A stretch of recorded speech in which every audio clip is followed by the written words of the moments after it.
The house behind this iron fence has been called the second most photographed residence in America, behind only the White House. And although architectural critics have described it as breathtakingly preposterous, the mansion has become a pop culture icon in its own right, appearing on a range of book covers, posters, and video games, as well as its own GQ feature for its perception as the world's most influential haunted house. But here's the strange thing. In contrast to its notoriety, almost no one can go inside, and those who do are forbidden from taking any photographs, suggesting that the Carson Mansion is the most secretive place in California.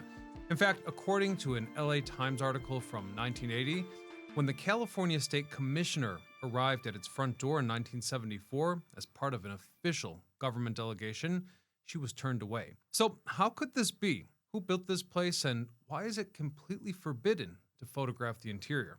Stay tuned to find out as we uncover the story of the Carson Mansion. I'm your host, Ryan Sokash, and you're watching It's History. This tale begins in the Canadian province of New Brunswick, where William Carson was born in 1825 to Irish immigrants who made their living as lumberjacks. So naturally, young William grew up with an axe in hand, and by the time he was a teenager, he had aspired to follow in his father's footsteps. However, when news of the California gold rush arrived, the then 23-year-old, with nothing particular to lose, set out for California. He and 4 companions boarded a ship and endured the 6-month voyage around Cape Horn before finally landing in San Francisco. From there, Carson headed north towards the Trinity Mountains, treading inland from Humble Bay along the Eel River. And although he spent 2 seasons panning alongside thousands of other men, he never found gold. Yet he did notice another, perhaps more practical commodity. You see, that first winter, when the mines froze over, Carson had his Eureka moment. It occurred to him that the trees, specifically the redwoods, were in extreme abundance. They stood in groves so dense that they blocked the midday sun, and these were trees of scale that he had never encountered back in Canada. Hence, in 1852, he abandoned the gold rush and went back into the lumber trade. The timing was almost impossibly good. For context, San Francisco was expanding in every direction, and every new building required timber. As luck would have it, the redwood forest of Humboldt County produced it on a scale that no other region in the western United States could match. Within just 2 years, he was operating his own mill, and within the decade, he was shipping redwood south in such volumes that the bay itself was congested with his schooners. Then, things got even better when Carson joined forces with a talented engineer named John Dolbear. Together, they founded the Dolbear Carson Lumber Company. Among other accomplishments, the company was so successful that they patented the steam donkey engine, a stationary steam-powered winch capable of hauling logs out of terrain too steep for oxen. Just like that, timber, once commercially inaccessible, became viable. By the early 1880s, the company was producing 15 million board feet of lumber annually. Practically speaking, Carson owned the town. 4 large mills, vast timberlands, a small railroad, stakes in local banks, and a fleet of schooners moving cargo up and down the Pacific. I should also mention that love was in the air, as Carson married his lovely bride Sarah, and the new family moved into a modest 2-story house near the mill. That's right, one of the greatest industrial titans in California history was living in a home that underrepresented his status, a reality that created a pretty confusing cognitive dissonance for the public. After all, Carson practically built Eureka from nothing. At this point, we can only speculate as to why he suddenly felt the need to express his status. My guess is that most like any man throughout history, mortality and legacy came to mind. Either way, towards the close of the century, this millionaire set out to build a monument to himself. Carson commissioned brothers Samuel and Joseph Newsom of Oakland and demanded something eclectic. He told people that his new home should represent, quote, the dignity, grandeur, and character of the redwood country. Continuing, quote, if I build it poorly, they will say that I'm a damn miser. If I build it expensively, they will say I'm a show-off. I guess I'll just build it to suit myself. Construction began in 1884 at the corner of 2nd and M Streets, overlooking the bay. Over 100 carpenters and artisans went to work on the site, with master wood carvers brought in from as far away as Ireland and Switzerland. As Carson dispatched his own ships to South America to import 97,000 feet of a pale tropical hardwood, prized for the luminosity of its grain. The exterior was built entirely of clear grain redwood from Carson's own mills at a cost exceeding the equivalent of several $1,000,000 today. After 2 years of labor, the structure that rose comprised 3 stories, a commanding observation tower, gables pointed in every direction, cupolas, bay windows, and fretwork cascading across every surface. Newspapers declared it, quote, the finest residence in the West. Inside, the entrance hall opened with massive twin doors, each bearing stained glass panels depicting figures from Shakespearean drama. The central staircase was a grand construction in pale primavera. 4 stained glass panels on its west landing depict music, painting, drama, and science.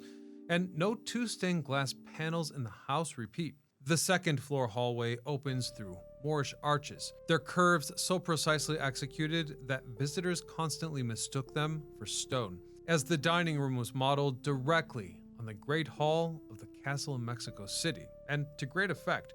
Not to mention, there are 8 fireplaces throughout the house. And in my opinion, perhaps one of the most defining features is that observation tower, where newspapers speculated that Carson could look out over the entirety of the city that he had such a major hand in building. Public reactions were divided. Eureka's society ladies adored it, whereas the loggers who worked in Carson's mills called it, quote, the beautiful monstrosity. Even so, no one could deny that this structure was unique. In fact, groups of people showed up to look at it from day one. In the years to follow, the mansion became Eureka's social center, as the Carsons entertained on a scale matching their position, which is why the 3rd floor of the building essentially functioned as the ballroom. Indeed, the house was a monument. It was proof that serious wealth had arrived to the region, and to be permitted inside as a guest was validation that you were among the class that symbolized said wealth. William Carson passed away on February the 20th, 1912, at the age of 86, after having lived in the mansion for 26 years. His funeral procession was the biggest in local history, moving along 5th Street to Myrtle Grove Cemetery with more than 200 employees following behind the casket. The town's flags flew at half-mast, and many of the city's institutions closed for the day. When all was said and done, Carlson's estate was roughly valued at $20 million, and he passed the family home to his son, J.M. Carson, who in turn passed the asset down to the generation that followed. So for 4 decades, the Carsons continued living there, but by the 20th century, they no longer had the means to maintain such an extravagant home. The reason for their decline is pretty simple too. The great redwood groves of California had all basically been chopped down by this point. By the late 1940s, the Hares had relocated to San Francisco and were completely out of patience. So they made an offer to the city of Eureka to buy the mansion for $1. The city declined, with officials stating, quote, they couldn't afford to paint the damn place. The second half of the 20th century was a dark time for this unusual home. Conversions to apartments were considered, but more than anything else, demolition was being discussed. And like most stories we cover here, that probably would have been the outcome, if not for a private men's club that reimagined the finest Victorian home in America as their new HQ. And so it was.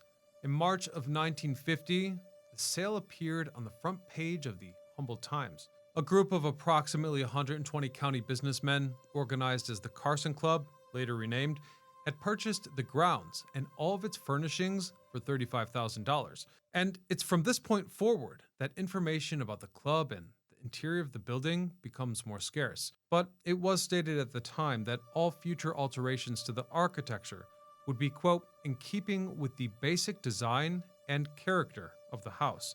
Later sources suggest that this commitment has held to modern times. In 1985, the club launched a 7-year restoration, scraping surfaces back to their original colors and recreating wallpapers and carpets from surviving scraps. Based on that renovation, it is thought that the interiors today look essentially as it did when Carson was alive. And so the public was rather satisfied with this outcome, as the Carson Mansion was already a cultural icon at this point, and it wouldn't be demolished. But why was it an icon? Well, in addition to its peculiar look, the house was featured in prominent films as far back as 1919 productions. It was seen in Valley of Giants, Ruggles of Red Tape, and many, many other features. These appearances reached national audiences during the early years of American car culture, seeding exactly the kind of distinct curiosity that produces what's known as pilgrimage tourism. Travelers who will detour hours specifically to stand in front of something that they have seen to take a photograph. And the Carson Mansion is an extreme example of this. Even in 1950, it was already being described as the most photographed private house in the country. Yet, almost no one could go inside. And to be fair now, from the time it was purchased, it belonged to a private club. A club that I'd like to emphasize saved it from demolition. So there's really no obligation to let the outside world in. A state of affairs that led to some pretty controversial headlines. For example, in the early days of its existence, the club did not admit women, on any terms or at any time. After all, this was a gentleman's club, which before the civil rights movement of the 1960s was a rather normal thing. But after that point, America had completely changed its perception. And so the no woman policy produced a legal confrontation in 1974 when Ellen Stern Harris, vice chairman of the California Coastal Commission, arrived with her fellow commissioners for an official tour. And though I couldn't find out whether or not the other officials went in, she was turned away at the door. This was most probably political provocation, since even officials with regulatory authority were not automatically granted tours. Plus, the state attorney general's office rapidly filed suit. The case ran until early '78, settling with the club agreeing that women could enter for, quote, any business, civic, or political function, but not as members, since California law at the time could not compel a private social club to admit members regardless of sex. Even so, the club has since opened full membership to women, and I found some stats suggesting that a third of the current members are indeed women. Though, putting that controversy aside, the fundamental exclusivity in general has not changed. There are no public tours, and interior photography requires permission. And finally, the club has deliberately chosen not to apply for status on the National Register of Historic Places, a listing that would attach federal preservation guidelines and with them, expectations of broader public access. In conclusion here, I actually think it's an interesting idea to restrict photography inside this mansion. In a weird way, that makes my imagination work harder, and I don't know about you, but in this day and age, kind of makes it feel special. I will leave it there for today, but a special thanks to our channel members for making this episode possible.